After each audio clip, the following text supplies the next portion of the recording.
A lot of its potential plays are still there, especially with this Hornet drones. There are a lot of ways to Hornet drones now.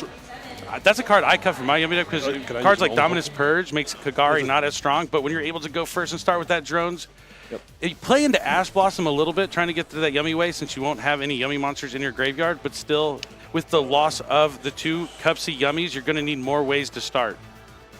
We're going to be linking off that Hornet Drones token into that Kagari that you mentioned earlier, trying to add back that Hornet Drones in the graveyard. Imagine immediately we are going to play back the Hornet Drones, putting another level 1 monster on the field. This is how you start your Yummy plays here, as you mentioned, with the loss of the individual copies of Cup C. In the main deck, you just want to get to Cup C way. Yeah, the other options that you could play, like Piri Rice Map, where you're able to still get to that 1 Cup C Yummy and you won't be vulnerable to Ash Blossom. So now here's the second check. We passed the Dimension Shifter check. Is there an Ash Blossom? Hitting it here on the Cup C Yummy way would be huge because they can't bring anything back. No Ash Blossom. I mean, this is everything you want to see if you are a Yummy duelist. You get a copy of Cup C here and 1 more. See what he goes for. It looks like he's eyeing a copy of Marshmallow, and then now has to discard a card. Likely going to be discarding that dead Fuwalos in the hand. Quarter Century Secret Rare at that. Maximum value there, getting rid of a card that was not going to be useful anymore. And then there's Fiendsmith Tract as well. Fiendsmith Tract's going to add a Light Fiend to the hand, and then Victor will have to discard a card. Fabled Lurie. Going to be adding Lurie, going ahead and discard it for the effective Tract, which will trigger Lurie in the graveyard to special summon itself back onto the field. Been a while since we've seen this, but it's been a tried and true strategy. Fiendsmith Requiem. I'm a big fan of the Fiendsmith. I love to see these cards still viable in action. It really shows that you can play what you like as long as you know it well and how to beat all the matchups. Even if it's not popular, maybe it's not the most played deck, or maybe no one else is really playing it. It doesn't mean that it's bad. I mean, you can say that Fiendsmith is no longer popular, but if it's in front of you and you don't have an answer to it, it's going to be really hard to deal with. So quick the Requiem, and now we're going to Fusion Summon by sending those 2 fusion materials to the graveyard for Necroquip Princess. Princess hits the field here. We have Engraver in the graveyard now as well to put itself back on the field. Threaten the XC Summon. I mean, DDD High Wave King Caesar, still an incredible card. I was thinking. He still has Cup C, Yummy, and Marshmallow. So he hasn't normal summon, but he didn't special summon the Marshmallow before he put another monster on the field that would prevent him from special summoning it. I don't know if that really matters. Princess, draw. Sure. We're just going to get the extra value of the Necroquip Princess here, using Engraver after the fact to get the draw. Another copy of Tract added to the hand.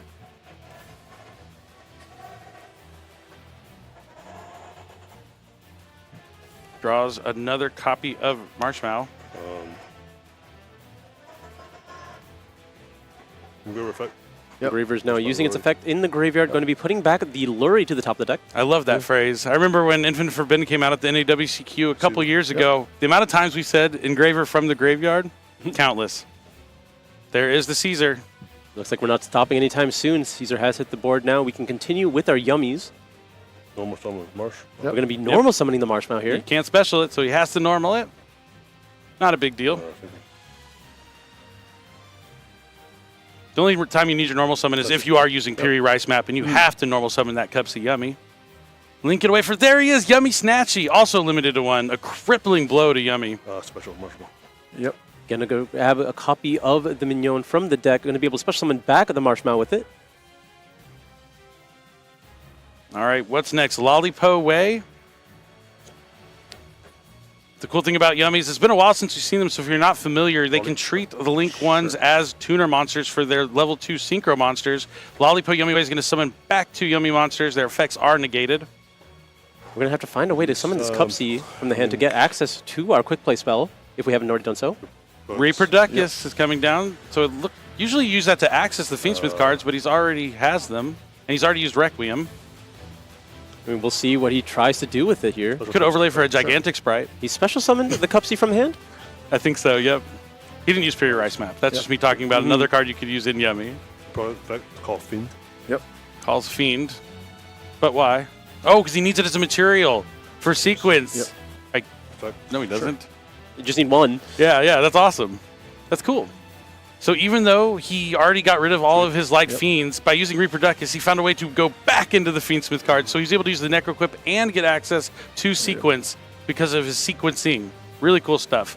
I'm a big fan of the Yummy stuff. I'm really enjoying this. Yummy and Fiendsmith. Yeah, clearly, these are two of your favorite strategies here. Still so strong here at the NAWCQ. Fiendsmith's Desiree has hit the field now. Will we climb even higher into the Aghanim Day? If we can even fit that into the extra deck, it looks like we're just going to be linking away the Cup C as well as the Sequence here.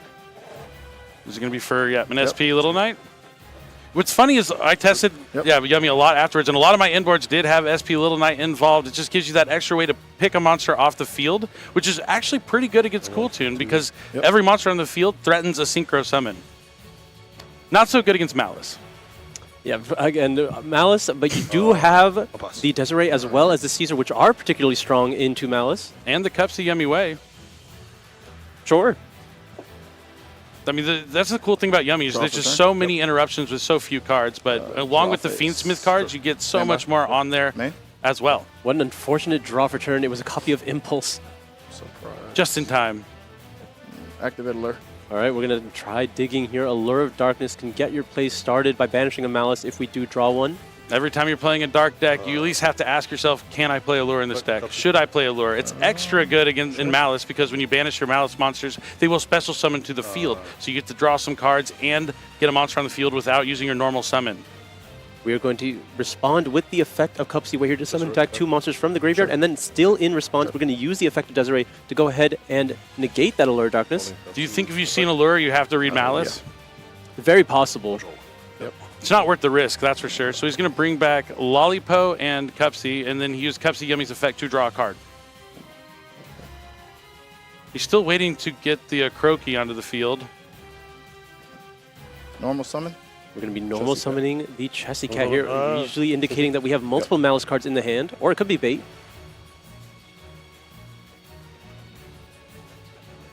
Chessy Cat is strong. The SP Little Knight's not going to check it. Well, I guess it could, because he has Caesar. He could banish with SP Little Knight both. But he's going to just go ahead and use Surprise. Let's see if he's going to use the effect to target two of his monsters, or if he's just going to special summon. It looks like he's going to special summon from the graveyard. Yeah, he was like eyeing the Cookie way, I imagine, just going ahead and set the Chessy face down, but we're going to respond with the Impulse here. But this is fine. He can chain the Lollipo to bring out Snatchy and Marshmallow. The Snatchy can place the Croaky, and then he can make a Synchro Summon and take out that Chessy Cat before it has the opportunity to use the effect. Yep, but it looks like we do have a response here. It might be a Call by the Grave. Chain Call by There it is. Ooh, that's pretty good. Do we have anything that can counter that? Surprise doesn't target, but if he can hit that Snatchy, it will cripple him. He's still going to have to deal with the Caesar, though. Does he play Typhon or something, maybe? Sure. Well, he might just be trying to draw something else here. Chessy does give you the option to draw multiple cards. Or we could draw into something. Yeah, maybe a Forbidden Droplet or a Crown. So if he uses the effect of Chessy Cat, do you think you use SP Little Knight? Oh, he's going to use it now. So yes, the answer would be yes. Yeah, we're just going to go ahead and deny the Chessy before it's even able to activate here. Because he'll just Caesar it away. Yeah, limit the amount of options here that Malice has. Keep them off of cards. Chessy Cat. All right. Yep. This is where the one Yummy Snatchy is just destroying the deck. Yep, having only that single copy means you are no longer able to go ahead and do a quick synchro on your opponent's turn. Yep.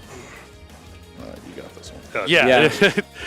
I saw the last card in his hand was Dormouse, so he needed one of these cards to resolve. Allure and Chessy Cat, very similar in what they do. Banish a Dark or a Malice card, draw two cards, and then keep going. But Victor knowing how to play against this deck well. That's kind of the one downside for Malice, that even though it's not really relevant in the format as much as the other decks, you still know you might encounter it, and it has been around for so long. It's rare that you're going to run into a player that won't know how to play against it. Yeah. Especially during the time like it was dominating in Master Duel, was when I think Victor, he went to Master Duel Worlds, so I would assume he continued to play Master Duel after that. But now he wants to go to the TCG World Championship. He only has one loss, but wins the first game here, so he's putting himself in a good position to at least come back tomorrow to do his best. Absolutely. You mentioned Malice is one of those decks that unless you started playing within the last few months, you know what Malice does. And even still, there's a chance you ran into it. Yeah, absolutely. Malice is just one of those decks that's been around for so long, and given it's a difficult deck to interact with, but it's still, like, the signs are there. You just want to keep them off their monsters on the field. You don't want to let multiple Cyberse monsters hit the field. You do not want to let them banish their Cyberse monsters as well to trigger those Malice effects to summon themselves back. Caesar is a very strong point of interaction there, being able to set them face down as he was trying to do with the effective cookie, but then also just making sure to deny the draws as well so they can't get any more extenders. Really limited their plays here. He's siding out Shifter? Crazy. I don't know. You're playing against Fiendsmith Yummy.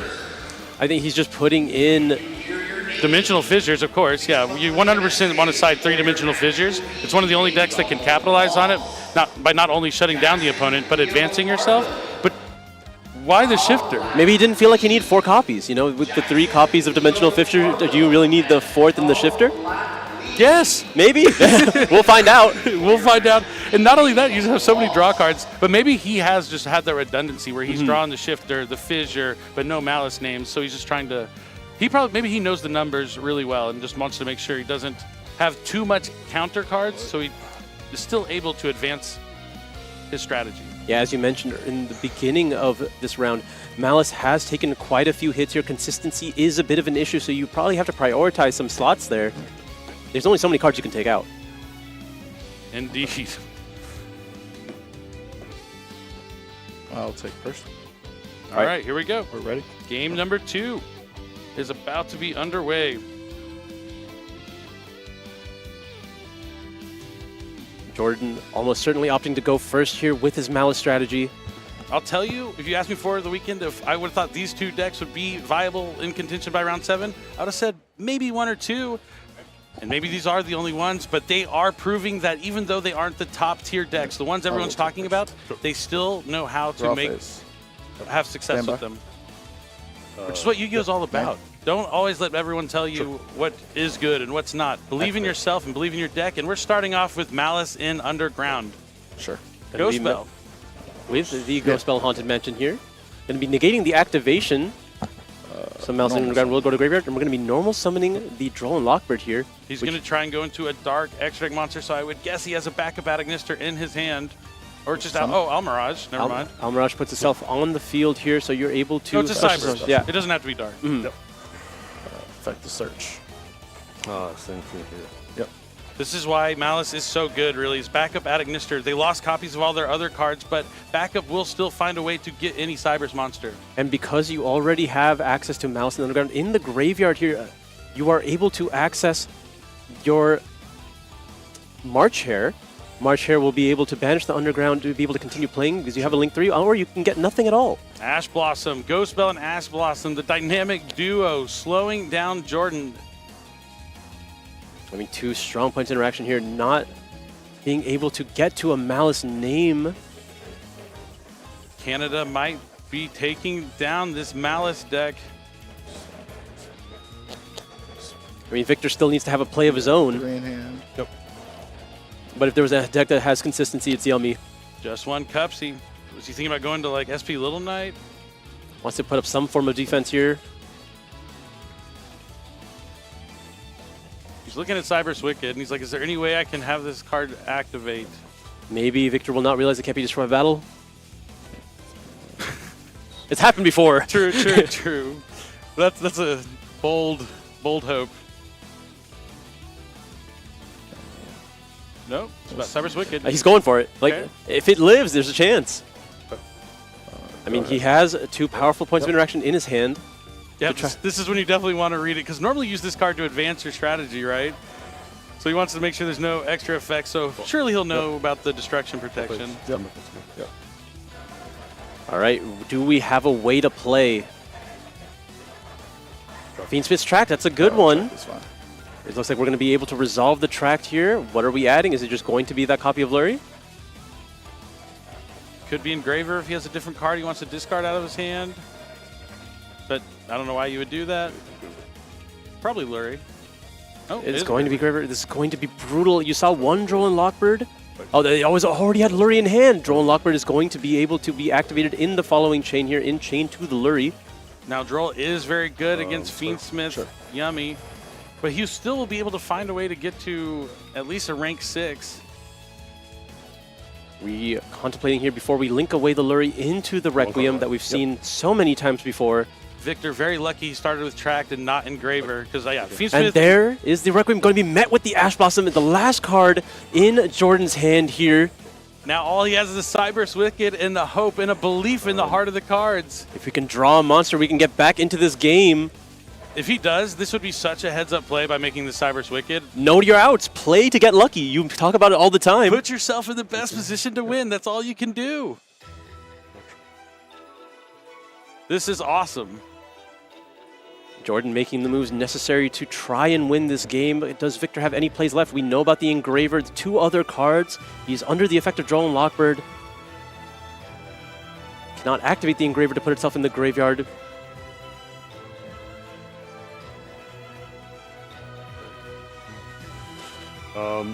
Yeah, let me check. Maybe considering a normal summon here? Normal summon effect Veiler. Does he have... He still could have access to Typhon. He might, I mean, it would definitely be worth doing at this point if he did have an extra deck. Did he summon twice from the extra deck? Yeah, the Almirage and the Wicked. Almirage and Wicked, you're right. No, he's going to link it away for Link 1. Does he have another way to summon a monster from his hand? It's going to be Link Rebo. He's just trying to live. He thought that was worth. No, he has Cookie. Oh, he had Cookie the whole time. Cookie effect. To Reduce its attack by 1,000? sure. All right, but we are still under the effect of Droll and Lockbird here. Sure. Snatchy's going to be able to put the minion directly from the deck to the field. That felt a little slow rolling. Yeah, if you had a Link Like, 1 and the Cookie. What do you? Yeah, it's okay though, because now we're in action. The Snatchy plays Mignon. Mignon's gonna bring back. He has game almost like. That's so funny. So he's gonna go into Lollipo. Lollipo's gonna summon back 2. The Mignon is going to boost each light beast up by 500 for each one he controls exponentially. Oh wait. Is he committing to? Did he commit to a Synchro Summon? I mean, he picked the monsters up, so yeah, he did commit, but he can't search with the Cupsy Yummy Way. He's just going to try and go Reproducus. Coffee. Oh! Yep. Here we go. Reproducus, another card that lets you find a way to get to the Fiendsmith cards. Yeah, this will get you access to Sequence, but there's not a whole lot in the graveyard there. It's a copy of Requiem and a copy of Lurie. So he could make Lacrima?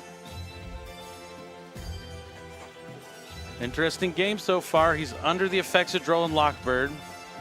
Yeah, what is he trying to accomplish here? I think he's also trying to plan it out. He's checking the fusion materials. What can he make? Usually you would plan this out before you commit to the Reproducus here, but you know. Oops. I mean, all it takes is one mistake for Jordan to continue this game. I mean, yeah, I think I might have done something a little different. I would have just gone for SP Little Knight, get rid of the Cyberse Wicked, have the Yummy Synchro face up to Disruption, having my opponent top deck 0 cards. But Victor might find a way to do more damage. I mean, yeah, if he has the means to get to 8,000 points of damage, or even just a lot of damage, because Maliss needs his life points to play. True. But you had the SP Little Knight cleans up here, yeah. All right. Feels a tad wasteful, but we do have... Oh, yeah. The Reproducus could have been the SP Little Knight, is that what you're saying? Maybe. But at least, even though if you make a slight misstep, it's good to pivot back into it and find the best play still possible. Stand by. Right. Turn has been passed here. Activate a lure. We have drawn a lure. Hey, that's actually the best card he could have drawn. We're living on a prayer here. Because now he could draw 2 monsters, banish a Malice monster. Like, that is the best card. He just needs to keep having good cards on top of his deck. 2 Dark monsters, 2 Malice monsters. We're going to be using the effect to swap back out, and we Only drew one. a White Rabbit. Effect. Oh, yeah. Was the other card Impulse? It was. There's a chance. There's a chance. That's insane. That's insane. Impulse will stop the Snatchy. Wait, does he have a trap in his graveyard? Yep. I mean, stopping the Snatchy is once per chain. Yeah. Activate effects. Oh, but he can get a trap in his graveyard? Well, we don't have anything that we can do about the SP Little Knight, though. White Rabbit already used its effect here. That SP Little Knight is absolutely No, it's devastating not. for You're Jordan. Come back with the Oh, SP. yeah, this one. Oh, those Dimensional Fissures all on the bottom of the deck. He wanted those in the starting hand. Yummy might make quick work of Maliss here. There's not many plays left. We're going to set a copy of the TB11 here. I appreciate the effort. Jordan definitely gets an A for effort in this game. Yeah, just going to go ahead and set that impulse. during the end phase, we get back the White Rabbit as well as the SP Little Knight. I'm at 77. 37. In the main. Okay, still in the main phase. We're going to attempt to activate the Effectus Snatcher here to go ahead and Quick Synchro Summon. Makes sense. Just get the value off the Cupsy Way right now. You were denied it in the previous turn. Drone Lockbird is finished. No variables here. Set the last card in hand. You know the other set is TB11. We're going to grab a Cupsy, contemplating what the last remaining card in hand is. It is going to be Engraver. Both players know this. Going to discard the Lollipo, and so you have Cupsy and Engraver in hand. SP Little Knight will return to the field during the end phase. Yep, and so will White Rabbit. Jordan has a set TB11, which can special summon a Malice monster from the deck with the effects negated, and a Dominus Impulse. Yeah. He's going to want to activate the TB11 as soon as possible, just because when he impulses, if it's not the returning synchro effect, he needs to destroy the monster because he just needs to do whatever he can to survive. Yeah, just got to find more turns, find more options. Because he's going to be able to banish. Oh, he won't be able to banish the White Rabbit because now the TB11 is just a normal trap card.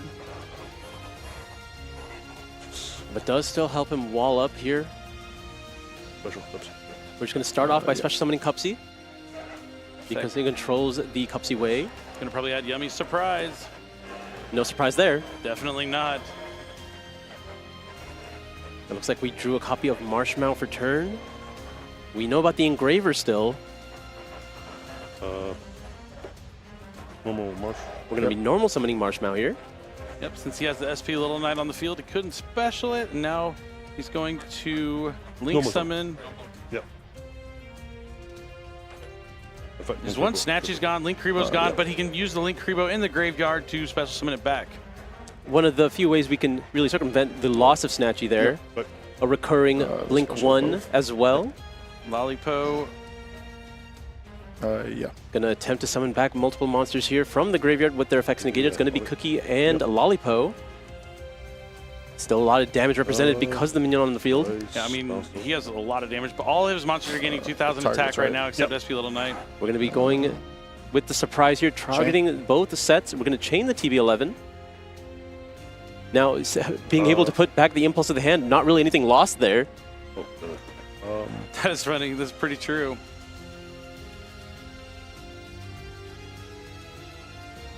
I think you chain the SP Little Knight just because you want to get it off the field. That's fine. Okay, I guess not. Nope. We're gonna just hold on here.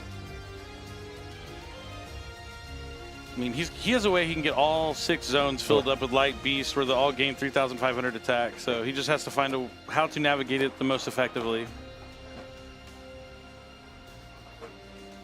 So he's going to go for Chessy Cat just to try and get it in rotation. Smart stuff. Playing to his outs because you know if he draws a March Hare, he's going to need names to banish. Special cookie. Back. Sure. Okay.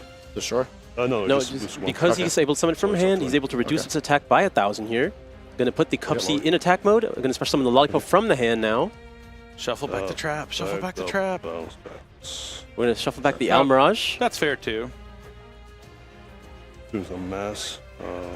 All those Light Beasts are gaining 2,000 attack each. And Cookie is the strongest of the Yummies. So Cookie's at 3,000. 32. Lollipo's at 32. It's going to attack over the 1,200. White Rabbit for 2,000 points of damage. SP Little Knight's going to take out Chessy Cat. Attack for game. And that's going to be it. Victor Lee is going to defeat Jordan's Adagnister Malice deck.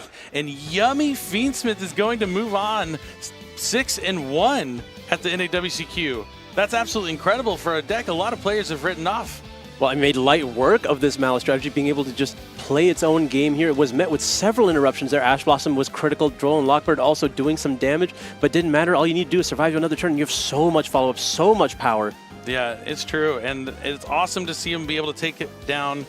The Malice deck, but we go back to him siding out that shifter. I know you don't want to draw too many non-Malice cards. You know, you get kind of caught up in it. But I think that Malice is so weakened right now that if it doesn't draw perfect, there's so many ways you can just barely interact with it that'll make you fold, that you need to go all in on these absolute cards that will not let your opponent send cards to the graveyard, right? You need to capitalize on those strong, powerful, continuous spells like Dimensional Fissure, Dimensional Shifter. You have to find a way to, I don't know, give your deck I wouldn't say a crutch, but using a powerful spell to make it a little bit better when you're playing against decks that are so much more consistent than yours. Yeah, you're just buying yourself time with whatever means necessary if you know that it's always going to be possible that you don't get to your engine as fast as you need to. These other decks are more consistent, but you have more tools available, and you might as well always max out on something. Definitely. But unfortunately for Jordan, he is going to take his second loss. But if you want to look on the positive side, he's not out. Because we are playing tons of rounds of Swiss. You can finish, if you finish at the end of day 2 at an X2 record, chances are you're going to be in that top 8 cutoff. This just means he needs to lock in and cannot lose any more rounds for the rest of the tournament. Yeah, every round you win is just more of a cushion. That is not a round that you have to win later, but that doesn't mean you're out at all. It doesn't. You still have more rounds to play. 2 more today to be exact, and then many more tomorrow before we cut to top 8. You know, being 5-2 doesn't feel great, but like also not a bad record. Like I think if I'm 5-2, I'm feeling okay. I mean, it depends. Like you start 5-0 and then lose the next 2. We don't know which round he lost. Yeah, that can kind of get in your head because you can feel like my deck's just falling apart. I know if that would happen to me, I'm gonna go get some new sleeves. We're like getting everything fresh. But I was kind of one of those people. I'm changing sleeves every 3 rounds, right? I just want everything to be fresh and clean and nice, but not sustainable. Do not advise that whatsoever. Yeah, I think this is one of those things you just need to keep your head cool. If you take a loss, you need to just get back into it, right? Every new round is fresh. You don't need to change your sleeves to feel fresh, but as long as your mind is, you can just keep going there. It may be more of like therapeutic, like the feeling of like unsleeving your deck, re-sleeving it, just a therapy kind of thing for me. Maybe. Yeah, maybe you just want to lose the bad juju on that one? Yeah, I'm like, nope, can't use these anymore. We got to find something new. I have side decks cards because I drew them at an untimely time. I was like, this isn't going to happen. You have to me. punish those cards. It was card troopers. My deck was really good. It was like Insectors. Card troopers are good in the deck. Didn't draw them at the right time. Not going to let it happen to me again. Fool me once, shame on you. Fool me twice, can't get fooled again. Oh, well, it's not usually that simple. I think a lot of cards are pretty critical to these strategies now. Card Trooper, from a different era. But you could say it's in this era. You can win one. You could win one. You could win a Card Trooper now. It's one of the cards that's a prize for this tournament, in fact. Is it really? I think so, or it has been this whole past year. Yeah. It's really fantastic. The top 32 Card Troopers have been a clean addition, a really bit of a throwback to very competitive years. I know Billy was appreciative of them. Oh, I love it. Troop Dupe is one of the best decks of all time, but neither here nor there. We got to see Yummy win, and, bingo card checked off. Unexpected strategy defeats unexpected strategy. But I want to hear from our Yummy duelist, so I'm going to go ahead and toss it to the stage now that he's ready for the interview. Go ahead and take it away. Thank you very much. Victor here after your 2-0 feature match victory. Congratulations on that, on the Yummy deck of all things. Not something that we expected to see a lot of this weekend based on the field. What made you want to play that deck? Yeah, I just I've been using the deck the whole year, so I think I'm the best prepped for Fiendsmith Yummy. I want to use something that I'm really good at. So yeah, that's why I decided to use this deck. So I'm very comfortable with it. Comfort's one thing, but how worried are you about the Cool Tunes? Because that seems to be the deck out there, and a lot of people were saying because Cool Tune's so popular, you can't use all your synchros as easily. The levels are changing on your field. So is that something on your radar? Absolutely. I think this meta is Cool Tune meta. So I prep my deck based on the meta. So my deck is designed to beat Cool Tunes. So that's why. That's my strategy going into the tournament, and I didn't want to use Cool Tune because I didn't want to play too many mirror match because there's too much awareness, So I just prep my favorite deck, and then I know all the matchups, different matchups, so that I can put myself in the best position. So that's my strategy. Well, hey, built it to beat Cool Tune. We're still able to beat Maliss. That felt like a match from a couple months back, a few formats back. That was really fun. Did you expect to see Maliss in this tournament? Definitely. I mean, it's one of the best anti-meta decks right now. With Steve Fisher, it counters Killer Tune and other decks. So I'm glad I can play Maliss because Maliss is one of the easier matchup for me because the Cookie, the Book of Moon engine. So yeah, I'm glad I got that matchup. But it was still closer. Obviously Maliss has a good chance to win if they open really well. So I have to be prepared for that. And that top deck allure almost turned things around for him, so it was close at the end there. I want to talk to you about competing right now because you were at Master Duel